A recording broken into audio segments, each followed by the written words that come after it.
할렐루야. 8월 6일 목요일 매일 성경 묵상입니다. 오늘 말씀은 이사야 18장 1절에서 19장 15절의 말씀입니다. 세계의 4대 문명 발생지다라고 학교 다닐 때 배우신 적이 있을 거예요. 메소포타미아 문명, 이집트 문명, 인더스 문명, 황하 문명 이렇게 배웠을 겁니다. 그런데 이것이 왜 문명의 발생지가 되었느냐? 그것은 바로 그 지역이 큰 강을 끼고 있는 지역이었기 때문에 사람들이 거주하면서 문명이 발달되었다라고 알고 있죠. 오늘 말씀의 그 문명 중에 바로 이집트 문명의 발상지인 이집트, 즉 애굽에 관한 말씀이 나옵니다.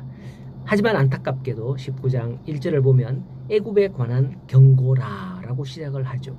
문명이 발달함으로 부유한 국가가 되어 당시 그 지역의 패권을 쥐고 있었지만 하나님의 진노로 말미암아 멸망하게 된다라는 겁니다.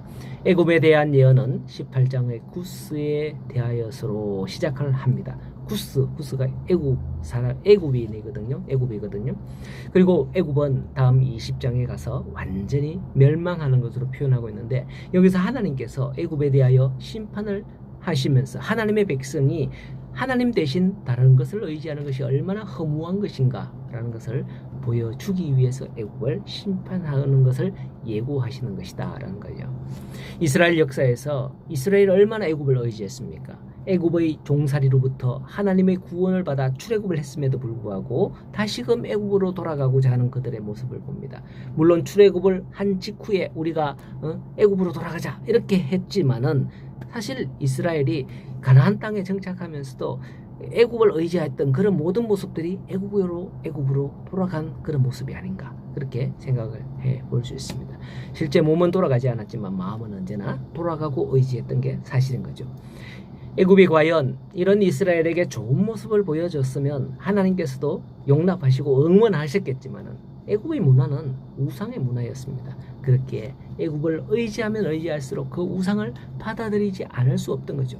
우리도 그렇잖아요. 세상으로부터 어떤 사람들로부터 도움을 받으려 할 때 어떤 제시 조건이 있을 겁니다. 내가 이걸 해줬으니까 너도 이걸 해줘야지 하는 그런 방식이죠. 도움을 받으면 반드시 갚아야 하는 게 인지상정, 세상의 원리입니다.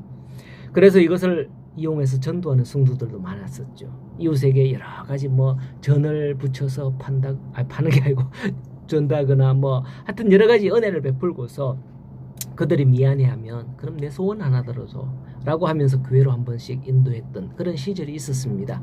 전도하기 위해서 정말 머리 못하는 미용실에 단골이 되었다가 번개 맞은 듯 이렇게 매주일 오셨던 분들도 있다고 들어봤습니다. 왜 그러냐고, 머리가 그러냐고 그렇게 하면 전도하려고 내가 그 미용실을 가고 있다 이렇게 하는데, 그렇습니다. 이렇게 세상의 원리를 역으로 이용하면 전도의 지혜도 될 수 있는 겁니다. 하지만 대부분은 우리가 역으로 당하고 있는 게 참 안타깝죠. 애굽은 나일강의 풍부한 수량으로 늘 풍요를 누렸지만 애굽의 총리로 요셉이 세워졌던 그 시절에는 극심한 가뭄으로 인해 큰 흉년이 들었잖아요. 나일강은 애굽의 젖줄이라고 불립니다. 그런데 오늘 예언의 말씀에서도 4절에 말씀하기를 애굽의 잔인함과 포악함으로 말미암아 5절에 바닷물이 없어지겠고 강이 잦아서 마르겠고 강들에서는 악취가 나며 갈대와 부들이 시들고 마를 것이다 라고 하는 거죠. 사실 자연재해로 말미암아 이렇게 될 수는 있지만은 어떤 면에서 자연을 통해서 그들의 상태를 예언하기도 하는 겁니다. 애굽은 이후 거듭된 내란 등으로 인해 급격히 쇠퇴함으로 그 지역의 절대 강자로 그 지위를 잃고서 신흥강대국으로 부상한 아수르의 침공을 받아 무너지게 되는 겁니다. 강은 여전히 흐르고 있지만은 그러한 나라가 망하게 된다는 예언대로 나라는 풍비박산이 나서 쇠하게 되는 것을 볼 수 있다라는 거죠. 그러므로 예언에서 보여지는 현상대로가 아니라 예언의 의미를 찾아야 되는 겁니다. 왜 하나님께서 이런 일들, 강이 마르고 어쩌고저쩌고 이런 일들을 하시는가, 보여주시는가, 그것을 통해서 우리는 어떤 일을 겪게 될 것인가, 이걸 깨달아야 된다는 거죠. 만일 애굽이 이 말씀의 예언에서 문자 그대로 예언을 믿는다면 어쩌면 그들은 저수지를 만들고 수로를 만들고 이렇게 했을지 모른다는 거예요.